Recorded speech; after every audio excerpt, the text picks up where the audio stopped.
Greetings and salutations, all you beautiful people, and welcome to another episode of Art of the Beholder, a show dedicated to all things eclectic in the world of art. I'm your host, Novo Day, and today we're going to be talking about art and music, focusing on legendary bass player, keyboardist, multi-instrumentalist, arranger, and producer, John Paul Jones. To hash things out, we're once again joined by our favorite heartbreaker, and that is Mr. Philip Church of philipchurch.com. Welcome back, Philip. I appreciate you having me. Heartbreaker. It's been a while. Well, and it was quite the trek getting here. I did have to go both over the hills as well as far away. All the way to California. Mm-hmm. We're talking about John Paul Jones today. JPJ himself. Because for a long time, Philip, I have some things to tell you before we get to the thesis. Oh, God. And by you, I mean really the audience. I've been wanting to do a Led Zeppelin show for a long time, and that is because Led Zeppelin is my favorite band of all time. And I think that may be surprising to very few, all those strangers we've never met that listen to us, because we, as you well know, we cover a certain head on the radio a lot. And I think people thought that must be his favorite band because they cover it way too much. And no, that is every mention you can get. That is Buck's. That is actually Buck's favorite band of all time, Old T-Buck. Radiohead. And I'm convinced that I don't think he would come on if we didn't do Radiohead shows at least every few months. So I thought that was in his contract. That's what the interns told me. We are contractually obligated to talk about the head on the radio every quarter, at least once a year, twice a year, or we have to buy him out of his contract. Mm-hmm. But Led Zeppelin is my favorite band of all time. It has been on my mind for a long time to do. Now, we could have done a whole, career retrospective. We could have picked, Led Zeppelin IV, Zoso. Fun fact, it's actually untitled. It doesn't have a title at all, but it's commonly called Led Zeppelin IV. Yes, you will get a lot of little fun facts and Easter eggs throughout this episode. But I know I wanted to do it in our AOTB way. And what do we like to do, Philip? We like to shine a light on things, like a spotlight on things that sometimes there are none. And John Paul Jones is often, forgotten. And sometimes, poor John Paul Jones was left out an entire tour that Robert Plant and Jimmy Page went on after Led Zeppelin disbanded and broke up. Speaking of, not to keep the spotlight off of him, but just while I have this, you're throwing out fun facts. Here's my fun fact. In high school, one of my art projects was I made like a fake magazine, but like a magazine cover tribute to John Bonham. Ooh.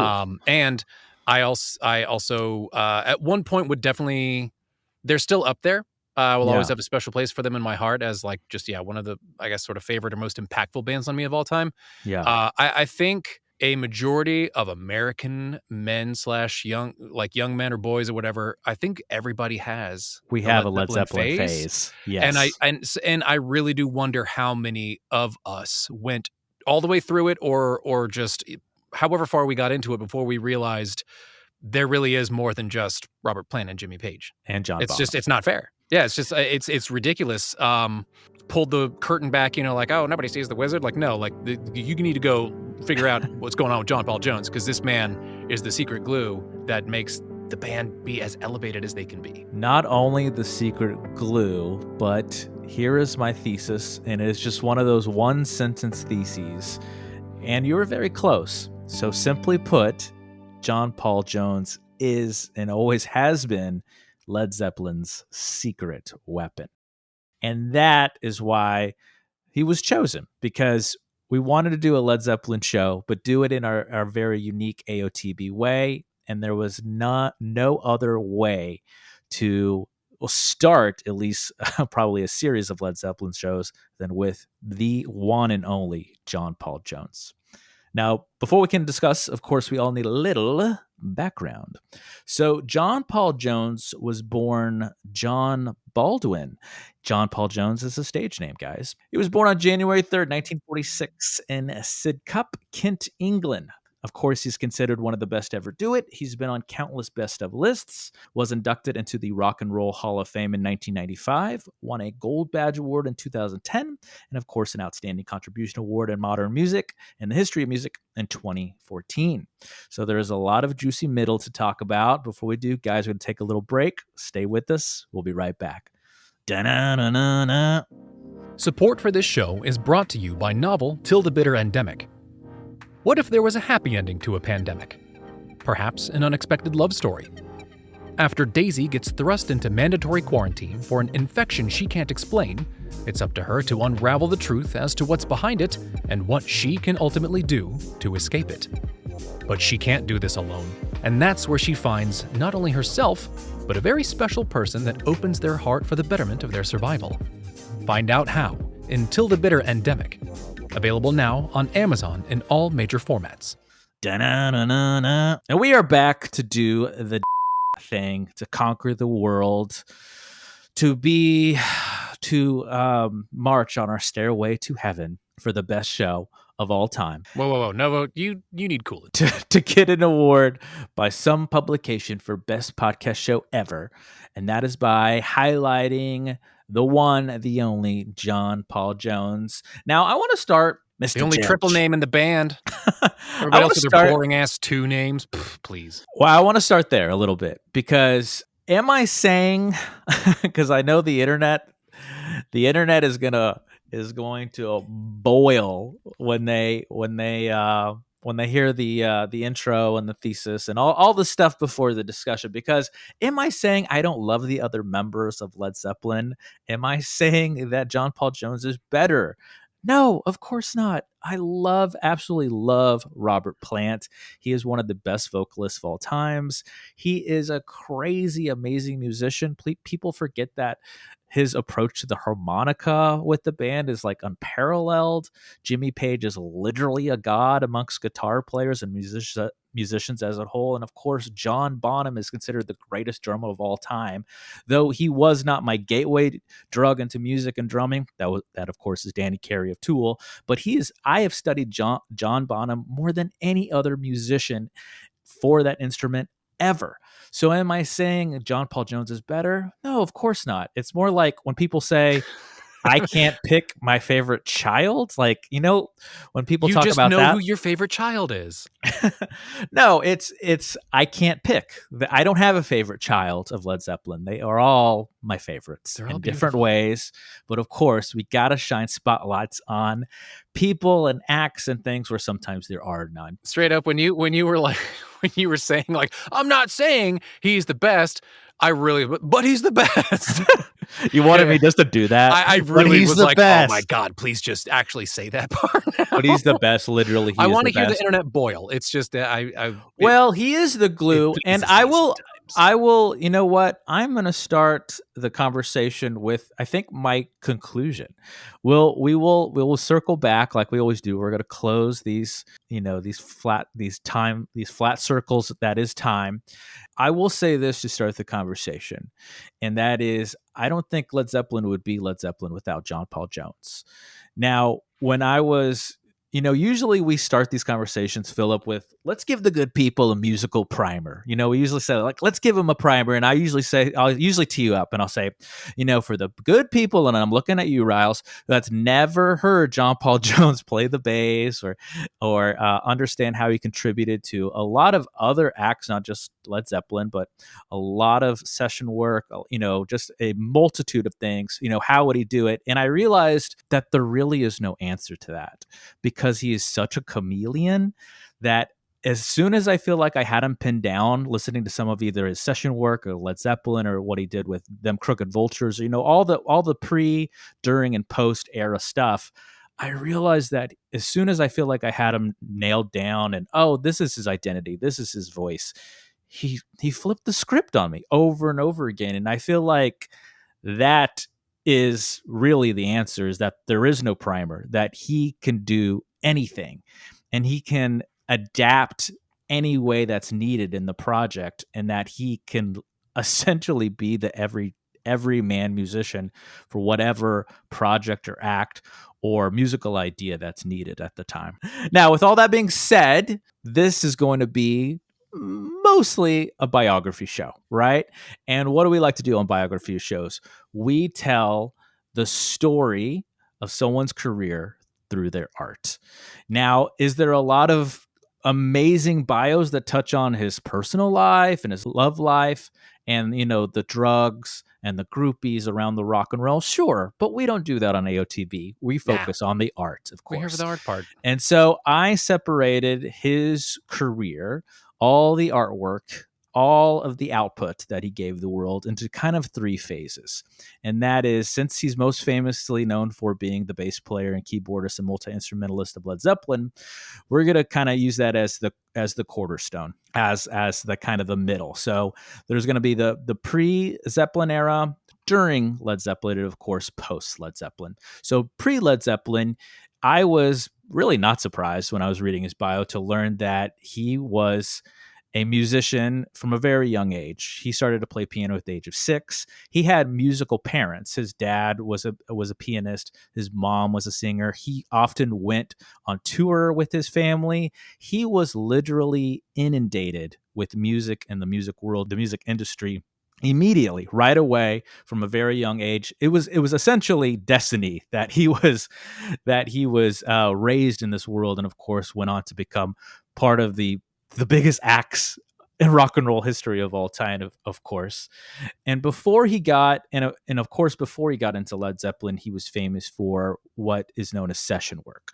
So he would just be, instead of like the band's bass player, let's say they're sick or whatever, they can't make it. Yeah, studio's like, oh shit, Jimmy's out. Like, what are we gonna do? We can't lose this, our deposit, you guys. John Paul Jones would show up, Yeah. or if it was a film score, or if he was already working for the record labels in the industry by filling in here and there. Eventually, he went on to arrange, produce, and things like that. Some highlights of the people he worked with before he got into Led Zeppelin, just to give you guys a perspective of how versatile and how much work he did, and because of that, how versed he was in the not only playing the instruments, crafting the pieces, and arranging, but also the other end, production and helping to craft music. Being a professional, right? Being a professional, knowing how to record, knowing how to engineer pieces. Like there's songwriting, especially the modern era of that.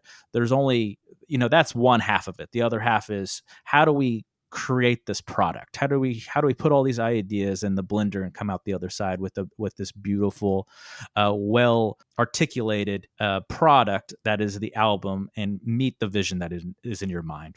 So some of that session work included the Rolling Stones, Herman's Hermits, Donovan, Jeff Beck, Francois Hardy, Cat Stevens, Rod Stewart, Shirley Bassey, Lulu, Dusty Springfield, Billy Nichols, Tom Jones, Nico, Wayne Fontana, the Walker Brothers, and of course, the Yardbirds. Of course. Where he met a certain James Page. Learning about his background is one of those things where I didn't know all of this stuff. So in a way, it was like, oh, wow. I was surprised, but at the same time, I wasn't surprised. Right. Just, again, going on to know what I already knew about his accomplishments, I was like, okay, of course this makes sense. Like, I hadn't done a deep dive since, probably not even since like middle school when I first got into Zeppelin. And then, of course, the internet wasn't what it is now.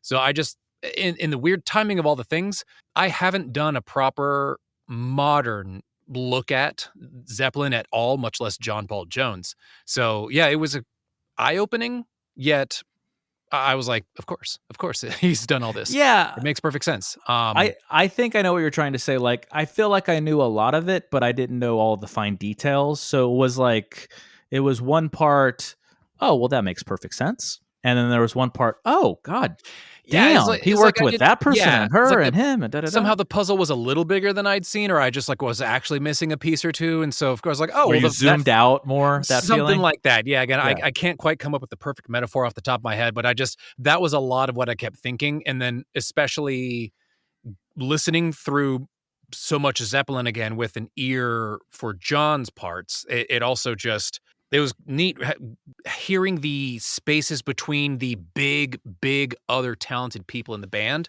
but it still is. It's a ton of spaces. Oh my God, yes. And And I did. I just used my 4-letter word already. he not only did session work, he also, like I said, did some film scoring. One thing that a notable piece pre Led Zeppelin era is 1968's Miss Brown, You've Got a Lovely Daughter.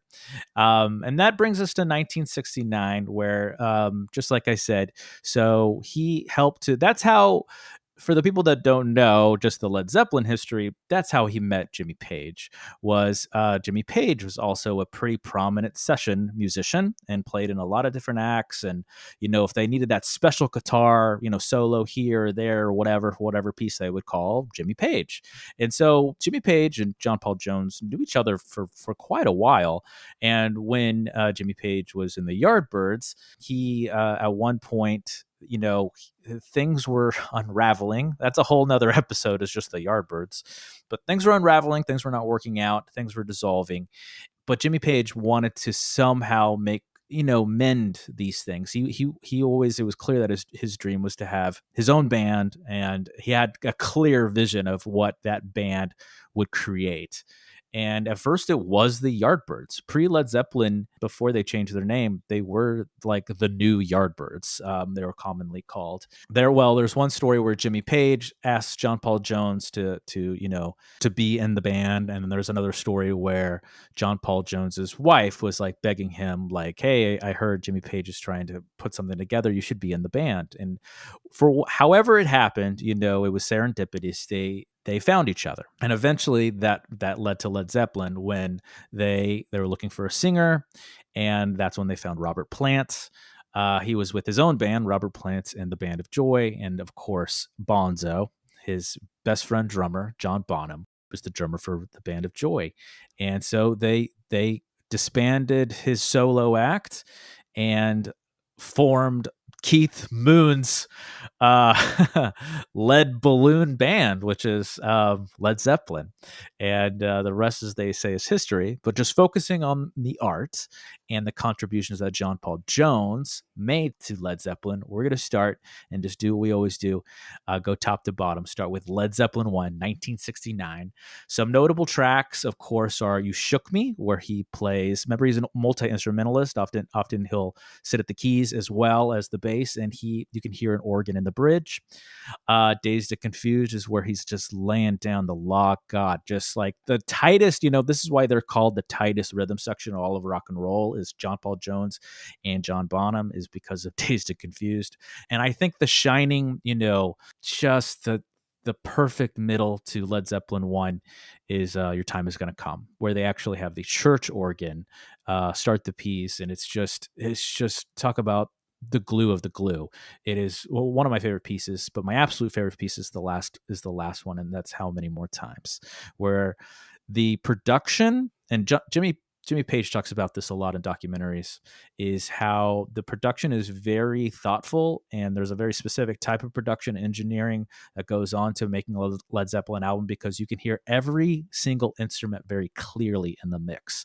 And Led Zeppelin 1 is a perfect example of that. In fact, I can already go ahead and say this because we're here. This is my favorite Led Zeppelin record of all time. This is Led Zeppelin 1. I mean, it's a powerful opening, and it's another thing, going back through all their stuff again, of just realizing how constantly they cranked out amazing stuff, to where across however many years and that many albums, so many different hits there's the big hits on each album that everybody Good times, knows. bad times. Yeah, and I mean, they've even admitted, I mean, that like by the time, people are like, "Oh, like you got to release the B-sides," they were like, "We gave you guys everything." Like that actually really was it. Like there is Coda. There is a lot of B-sides and rarities to an extent, but Coda, Yeah. that was literally them going like, I mean, we barely, like, we're not holding back on you, really. Like they did everybody mostly expected the gold. Yeah, everybody right expected that. But again, it's like, look at how many years they were cranking out an album per year, and when you're doing, again, that much, and all the touring and all that stuff that they used to do, like, it's no small feat. And that's, of course, back before everything was Well, I don't know how much more convenient it might have been back then, but I just would like to assume that at this day and age, like traveling and touring is somehow a little quicker and more efficient. But all that aside, for just sure. it's a banger of a first album, and it really does have some fantastic tracks. And I don't know what I would have guessed was your favorite album, but I don't know that I would have thought it was the first one. You do. I bet most people would think, as a Led Zeppelin fan, it's going to be 4, Zoso, or the Untitled one, or House of the Holy. I think a lot of people will usually guess it's so eclectic, but no, it's always been Led Zeppelin I. I mean, there's really not a bad album in the bunch, guys. But they're all, I mean, again, all bangers. They're all just. I mean, the first half is definitely the chef's kiss, gold standard of this kind of rock and roll and 12-bar blues, and what Jimmy Page did for the history that is rock and roll, and kind of the birth of metal and heavy metal and harder rock, things of that nature. For a 9-track album, I would say there was like 4 major singles from this one alone: Good Times, Bad Times, Babe, I'm Gonna Leave You, Dazed and Confused. You Shook Me is pretty big. Communication Breakdown. Dazed and Confused and Communication Breakdown. So tracks 1, 2, 4, and 7, I would say, were the big bigs. And that's like cool. That's like nearly half the album. And that's not to say that, once again, all the rest of it is still very good. Your Time Is Gonna Come was epic. To hear that again, that's not something you hear all the time. That's not your typical radio Led Zeppelin thing. So like hearing that for the first time in 20 something years, I was like, this is such a good song. It just reminds me of just like how versatile the band was. And hey, guess who played all that organ? John Paul Jones. Yeah, I feel like we're already seeing that. Like, just to touch on the intro again, he was commonly considered the shy. It's almost like the member. Ringo of the band or something. Yeah, the private one, the shy one. He didn't do as much drugs. He didn't hook up with all the groupies or as many, or he was just like the reserved one. But I feel like because of that, it also made him kind of the underrated one. And I can't imagine these tracks. Like, I could not imagine Your Time Is Gonna Come without the church organ. And and then a lot of the stuff that we see later as he kind of evolved his own practice with the multi-instrumentalist, because obviously the tech evolved, right? We got synthesizers, we got mellotrons, we got Moogs, and we see that in the history of Led Zeppelin as well. But first, before we get there, we of course have to talk about Led Zeppelin II, 1969 as well. Now, this is, I'll start here. This is my brother. Again, one of my biggest musical inspirations is my oldest brother, Kobar Spiritual. I've tried to have him on the show a million times. God, he'd be great for this show too, but he's a little shy. So I'm going to speak on behalf of him and say that Led Zeppelin II is his favorite. It is not my favorite. Obviously, I just talked about my favorite being Led Zeppelin I, but I also, I'm starting with talking about someone's perception that Led Zeppelin II is their absolute favorite in the entire discography, because I've always felt that Led Zeppelin II was unique. It's often considered the closest thing to trying to create an official live album. I know they do have live albums, obviously, like How the West Was Won and Celebration Day, and there's versions of that, but not like I think how Jimmy Page wanted it to be. And this is that, because when I was listening to their documentary just last night for in preparation of the show, everything clicked, because Led Zeppelin II, there's pieces that I love and pieces that I feel like are a little disjointed, and I'm like, why does this album feel like some of these tracks are singles, like standalone singles, or kind of may have deserved to be on an EP or something like that? Is because they were recording these songs in different parts of the US as they were touring. And that's why you can hear it in the acoustics of the songs, because they were in different studios almost for every single song. That's why I felt like, why does this album not feel like it's complete in a way? And that, guys, that's the reason why. So if you're wondering if you ever felt that way, probably not all of you, but for you Zeppelin heads like me, you're probably like, what feels off about Led Zeppelin II? Lead heads. lead heads. And that's the reason why, is because, unlike Led Zeppelin I, where it was made in a little over roughly 36 hours to record, it was all pretty much done in one place. That's why everything sounds cohesive. All the acoustics are the same. All the reverb is the same. All the echo effects are the same, etc. Right? You can hear it in the tape, the analog tape. Whereas this, we're using different rooms, different tape, different acoustics, different engineers, different engineering. It's clear that's why there's standouts like Whole Lot of Love. What a perfect track, just that grinding guitar line and bass line. And that's not really obviously a standout for John Paul Jones, but it starts the album and you hear that grinding bass just to add to the guitar line. And then when the drums come in, the vocals come in, you're on the ride, right, guys? And it's still an amazing album. I love it with the fiery passion, but I always felt like something was off, and that's when I finally realized why. But for standouts for John Paul Jones, I would have to say tracks What Is and What Should Never Be, of course, the Lemon Song, Heartbreaker, Ramble On, because I think Ramble On is a perfect example of what is to come in the rest of the Led Zeppelin catalog and discography, because he is a master, an absolute master at leaving space for the rest of the band to fill. And because he doesn't want, again, he's a master adapter and he always wants to play for the needs of the song. And that's why sometimes he's really big and then he's that chameleon. Sometimes he's really big, sometimes he's in the pocket, sometimes he's really big again. Sometimes he switches instruments to fill in what needs to be filled in. But when he's also the star of the song, something like Friends and Led Zeppelin III, he's still making sure there's enough space to make the song a song. And Ramble On is a perfect example of that. Even though it's not one of my favorite singles, even though they don't have any singles, it's what radio made a single, right? It is still just a testament to him being not only an amazing player, but just a master of the field. And this is your favorite band, you say? It's funny. Did you breathe? Did you breathe in any of that? When we were in the green room, when we were backstage, I was like, I'm kind of tired. And then I started talking about Led Zeppelin. I was like, well, once I get going and talk about Led Zeppelin, I think the energy is going to spike. Yeah.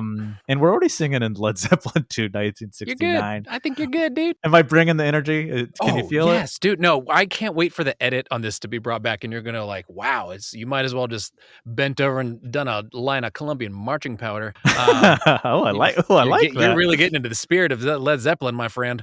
No, I genuinely feel like Ramble On and What Is and What Should Never Be are two sides of the same coin, and that they have chill starts, big dynamic, lots of pocket playing. Yeah, right. But in both of those, it is really awesome. And as much as Ramble On is a fantastic song, What Is and What Should Never Be is so awesome because it comes in super chill of just Jimmy just doing some slightly dissonant, kind of jazzy, just dun, dun, dun, just the most just the chillest thing you could literally imagine. Just four, just one, do, do, do, do, and no one's going crazy yet.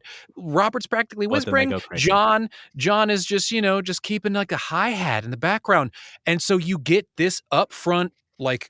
Front row seat to the bass line, and it's full of these awesome little runs of just do do do do do do do do do do. It's rad. So even I feel like when you know what you're listening for, you start to also recognize that, like you were kind of saying, he knows how to both take space and leave some space for the rest of the band. And absolutely. I think the band also, the more you pay attention to it, gave him the space that he deserved too. And that just, absolutely. Again, I think once again, that because you've got what almost were these two bombastic lead man, almost dual leads between Jimmy and Robert. And then there's the fact that Bonham was a beast and a party hound. Again, it's almost just everybody else was just so damn big already.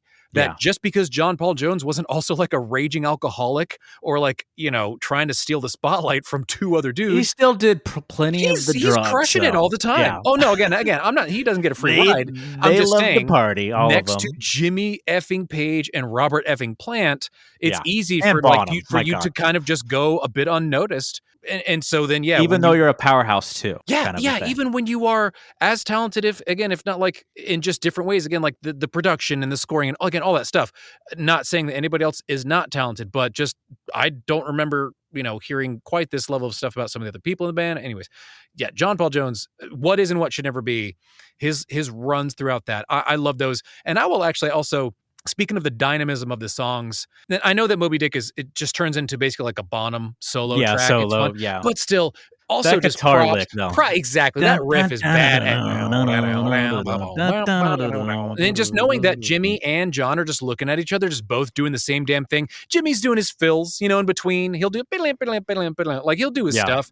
But for the most part, that riff going the whole time, it's just groovy as all hell. And it's just them having a good damn time. So I love just knowing that even John's just no problem. It just You bring up actually a good point, because John Paul Jones has said this in interviews. He says one of the things he loved about playing in Led Zeppelin is that they could groove so well together, to the point where people would dance at their shows, right? Most people aren't dancing at a rock concert, they're throwing their fists up, right? But you don't have the ladies, dancing in the middle of the pit, so to speak. Not always. But they would with Led Zeppelin concerts, and he loved that.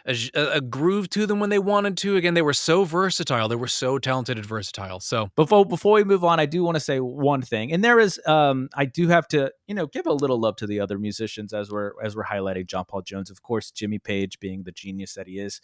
If you really listen to this album, especially on Whole Lotta Love and the bridge when it gets very psychedelic, the overdubs and just the things that they add to the overall mix and the final production for the final product is way ahead of its time.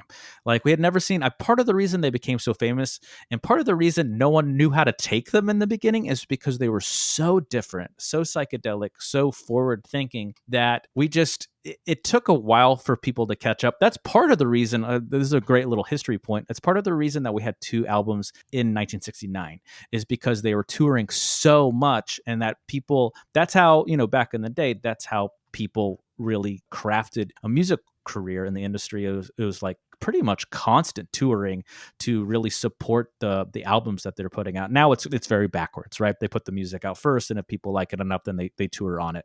But in the beginning, it was they toured first, and then eventually when the albums came out, they would hope, oh, we saw those amazing act Led Zeppelin, like, we got to buy this album to play this final record in our home. And just seeing like tracks like that, and to bring it on home with John Paul Jones, is like they would do the same things with his bass lines and keyboard lines and the other instruments he brought to the table with the overdubbing, and just like meticulous song crafting, to the point where things became more than just a rock song. They became symphonic, they became orchestral, they would become, dare I say it, operatic. And that brings us to I made it. That brings us to Led Zeppelin III. And that brings us to Led Zeppelin III, 1970. And I will start with the song that is very symphonic, and that is Friends, because it's arranged by John Paul Jones. He actually had a team of musicians use real orchestra strings, the foundation that is Friends. I don't know this for a fact, but again, studying this stuff so much, if I were to guess, if I were to be a fly on the wall when they were writing this album, and they were actually rehearsing and they were crafting the songs as a band, not just, Jimmy Page in their bedroom, is they probably tried Friends with bass and drums. They probably tried it the old fashioned way, like they did with Led Zeppelin I and II. And I bet you $1 million, gazillion, bajillion dollars, it was just not working. Or when they actually tried it with the version that we have today, which is essentially just guitar, vocals, and then eventually the string arrangement. I bet when they heard that, they were like, oh my God, this, like, talk about elevating a piece. Like, yeah, it was pretty good with bass and drums and the old fashioned way we did it, but is this a whole nother beast entirely? I like to think that there is a very elaborate and insanely satisfying "I told you so." Like, you gotta make it more timid. Make it let's do another John Paul Jones, but it's like really soft and like, I told you so. Told you so. Told you so. I told you so. But yeah, Friends. It's funny. This one, it doesn't have as many of the big bangers. It does have Immigrant Song on it. So it's interesting that like this one, its influences feel, even though again it's just only a year after the last two albums that just came out, but it really feels like a whole different beast. There's like interesting tributes, I would say, with like Bronniar Stomp, Gallows Pole. And then even like, Since I've Been Loving Hats You's off to Roy bluesiness. Harper, obviously. And then, and even how like Friends feels a little, I guess like almost like Indian, almost like Western Asian or like Middle Eastern. There's, Absolutely. like there's a just lot like Kashmir, and a lot of different world music in there. But it's funny. It does start with Immigrant Song, and then it's got a lot of very interesting worldly tribute songs to it. So I do feel like the three has a theme to it, whether they intended it or not. And there's some fantastic other songs. It was a turn that people definitely do remember, like obviously outside of one of their most famous being Immigrant Song, that, Tangerine's pretty popular. It's almost like their version of a pop rock song. It's funny hearing that and really listening to the rest of their omnibus, what have you. Listen to the bass and the solo bridge break on Tangerine to really hear John Paul Jones again highlighting how much of his craft is brought to the table. I feel like that is another good testament to how much he adds to these Led Zeppelin pieces. Well, and Gallows Pole has like other stringed non-guitar instruments, and I actually don't remember confirming how much of that. Like, it sounds like a mandolin for some of it. And again, it's like a local folk song. John Paul Jones would play mandolin, but also Jimmy Page. So sometimes you would, unless it's actually explicitly stated that he played mandolin. I thought he never actually. I thought he only played mandolin on one song later, and it was John's mandolin that he even just like screwed around with, which was on 4. And going to California and Battle of Evermore. Yeah. The Battle of Evermore, yes, that is mandolin. Because I could Jimmy Page. One of the but things like going I read, to California and stuff, that is John Paul Jones doing the mandolin. Oh yeah, okay. I'm sorry. I thought you were saying that was Jimmy Page playing his mandolin. I was like, no. Like in Battle of Evermore, yes, that mandolin is actually played, and that's what I was saying. Is that it's funny that you once you know how many other instruments he plays, you start hearing them, and so even in something like Gallows Pole that and other stuff too, like Poor Tom on a later album. Is also like a local kind of folklore song, like folk song, like almost like an old British pub song, you know what I mean? So it's really neat when you go back and listen, because it's cool hearing other just non-rock and roll songs come out of the band in general. So just to show how talented and diverse. Well, John Paul Jones was a folk player too. Yeah. Right. And so I love that. I love these other songs like Gallows Pole, Bronniar Stomp, Poor Tom. I really like how those round out the band, and just that's them showing their influences on their sleeve. And it's really cool to, again, just hear non-standard rock and roll-ish stuff played by these guys. And then again, okay, well, there's clearly mandolin in that. So even on songs where like, oh, there's not a lot of bass. What do you mean? No. John Paul Jones is not a bassist. Okay. He is a musician. Not only. He is all over the place. There's my second 4-letter word. You make a good point in that. I think the ultimate point you're trying to make is that is the beauty of Led Zeppelin, that they're more than just a rock band. That when you see that, like what is the quintessential just a rock band? Like a good example is like AC/DC, where like almost every song or every single is very similar to the last one.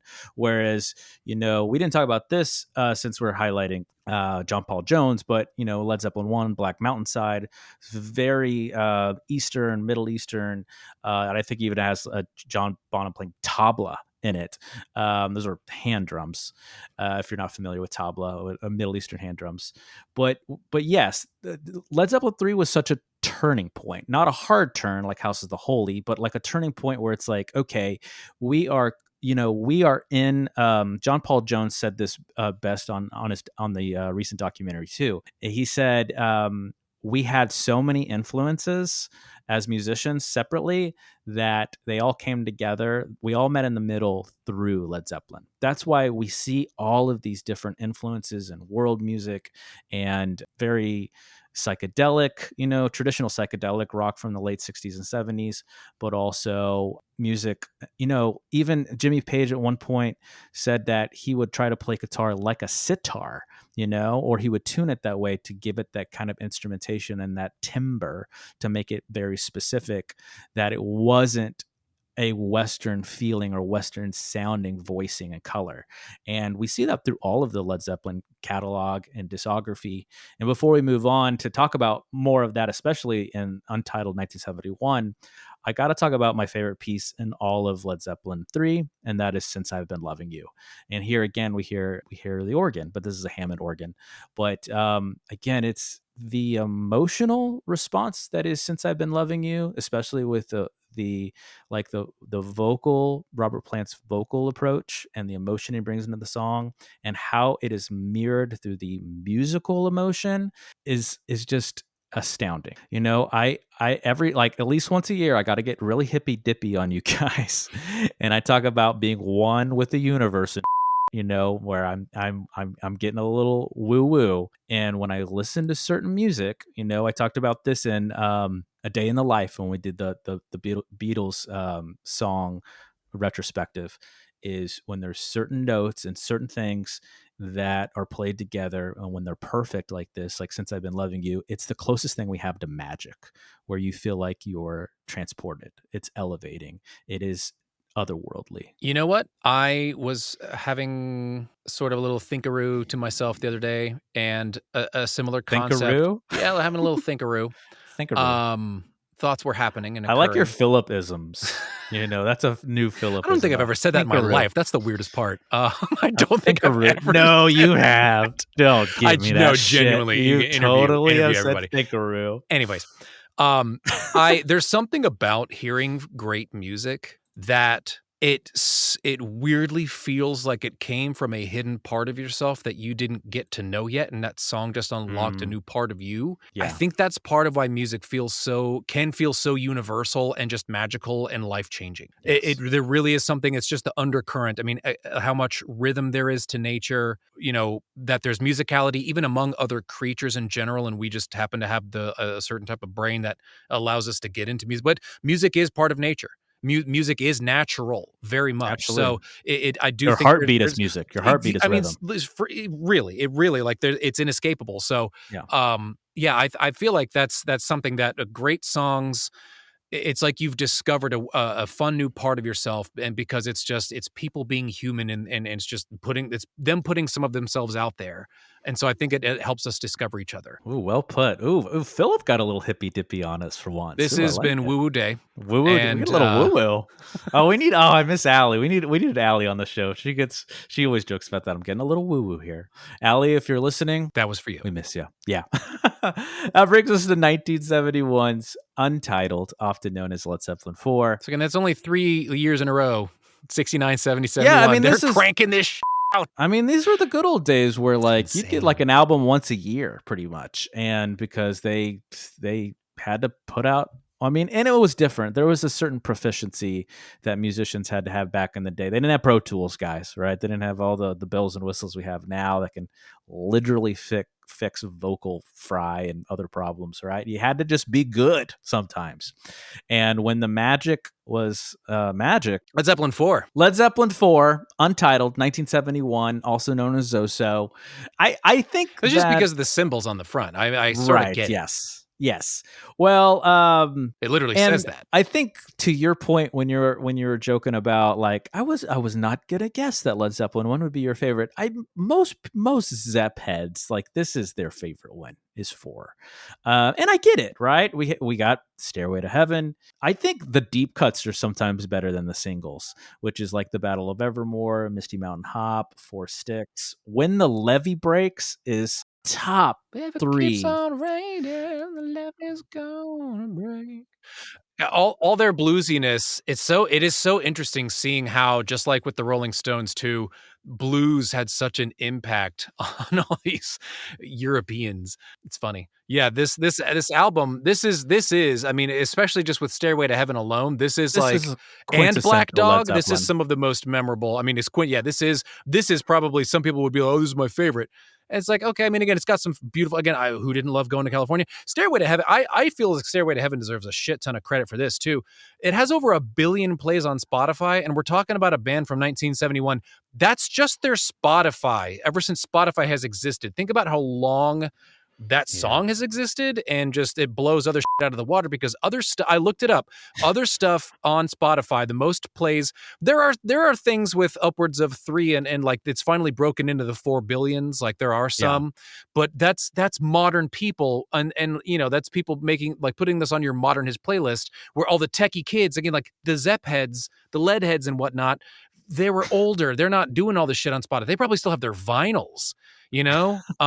So it's insane to think about the fact that Stairway to Freaking Heaven has over 1 billion listens on Spotify, and just how it's one of the most recognizable, if not like top 10 famous songs in the world. I don't know this for a fact. I can't remember exactly, but I think Stairway to Heaven was my first introduction to Led Zeppelin, not from the literal song, but I think I was watching Wayne's World, and there's that whole scene where they're like, no Led Zeppelin. Yeah, he or like no pretends Stairway to play, Heaven he allowed. pretends to play the first few notes. The guy's like, no, points to the sign. Yeah, points to the sign, no Stairway to Heaven.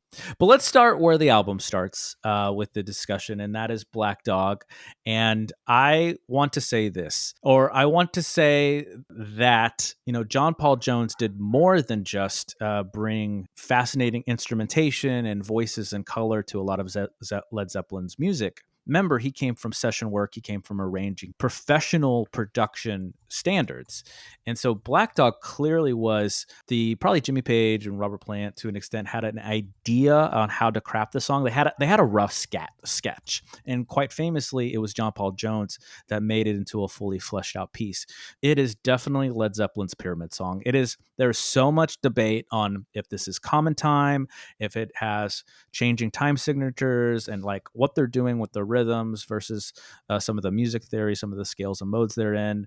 And you know what? It doesn't matter. What I think, you know, Jimmy Page played a riff, you know, and they just kind of like they did what a lot of musicians did, which is they would feel it out. You know, they would jam and they would feel it out, and they would figure out where they wanted to put the pauses. Sesh. And you know, and if you really listen closely, John Paul Jones, even in the recordings, or excuse me, John Bonham, even in the recordings, would cue them on some of the changes. It was very subtle, but you would hear it in his sticks. But the point is that it was John Paul Jones that arranged the piece to get to the other side and make it that fully realized final product. Of course, Jimmy Page and a lot of the amazing engineers helped to mix and master and make it this beautiful piece that we know today. But we wouldn't have had Black Dog in its current form of how we have it on the record if it wasn't for John Paul Jones. As mentioned earlier, he plays the mandolin in Going to California. Mm-hmm. And I get another fun story, kind of like the Towdy style, that I like to think happens was that Jimmy Page just basically picked up the mandolin, and that like little bit of strumming stuff he figured out. That's Battle of Evermore. He and Robert wrote the original version of that in like 10 minutes. They literally like figured it out like nothing. I love that texture, those textures. Yeah. I feel like, talk about, you know, we talked about this a little bit in Led Zeppelin III, this is how Led Zeppelin is more than a rock band, when they would write this kind of stuff. Like this was kind of this folksy, you know, kind of folksy odyssey of a song. You know, they're talking about fantasy stories in the Battle of Evermore. They're talking about Tolkien and stuff like that. And the music around it sounds like it belongs in those stories, you know, like you could see a bard playing this, and you know, you can see the fog like leaving the meadow, you know, like the people emerging from the trees, like, you know, you can tell they've been journeying. You're just like, okay, and that's why it feeds perfectly into Stairway too, you know. And that talk about an odyssey of instrumentation and lyrics and vocal approaches, and it's crazy. I know we'll never know how many times they actually rehearsed it before they actually, you know, hit record and record the piece. But we do have that on record. It was take 2. They didn't like take 1, or John Bonham didn't want to do it again. They're like, oh, we got it. And Jimmy Page is like, let's do it one more time. And what we get on the record is just take 2. That's as amazing. A band, all of them in a room together doing it. Obviously, there's overdubs. John Paul Jones plays the recorder. You remember that guy? Remember the recorder, that tiny little flute-looking instrument that you played once, or you're forced to play in elementary school, and then you never touched it again. If you're asking like, if I remember Hot Cross Buns, you better believe I remember Hot Cross Buns. This is dumb. I'm never playing music again, because they started with the recorder. But that is part of some of the music, the instrumentation in Stairway to Heaven. And of course we get Side 2, which is Misty Mountain Hop, 4 Sticks, Going to California. When the Levee Breaks is, oh my God, so it's just what a powerhouse.